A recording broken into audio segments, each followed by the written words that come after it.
Esmu smēķētājs ar stāžu,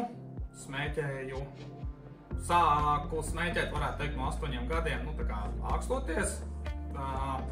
Smēķēju ar pārtraukumiem, smēķēju gadu, atkal gadu nesmēķēju, tā ar pārtraukumiem. Tad bija kāds periods, kad smēķēju ilgi, daudz, 5 dienā gāja, tabaku izvēlējos, nezinu, labu, pīpēju Marlboro, bet pēc tam atkal izdomāju, ka tā kā vajadzētu atmest pīpēšanu, smēķēšanu. Man nepatika tabakā, kad tu beidz smēķēt, paliek smaka. Smaka paliek uz rokām, smaka paliek drēbēs, un bija laikapstākļi, kas šo smaku tā kā pastiprināja. Un līdz ar to man šis ļoti šausmīgi nepatika, un tad es pārgāju lēnām uz tabakas aizvietotājiem, jeb kaut kādiem saltiņiem, pākstījos ar saltiņiem, bet tad es izdomāju tomēr, kad es atmetīšu šo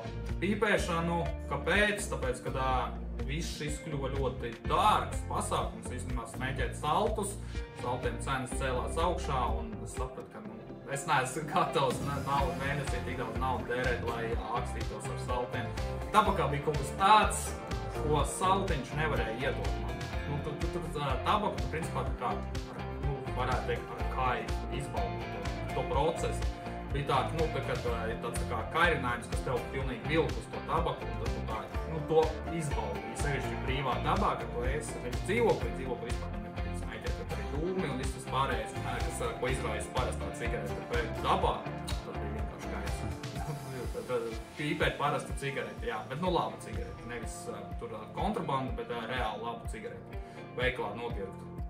Jā, un tad es pārgāju lēnām uz saltiņiem, sapratu, ka viņi ir ļoti dārgi, tas man izputinās, un tad es tagad jau kādu laiku vairs nesmēķēju. Ja jums nav žēl naudas, jūs varat mēģināt ar tiem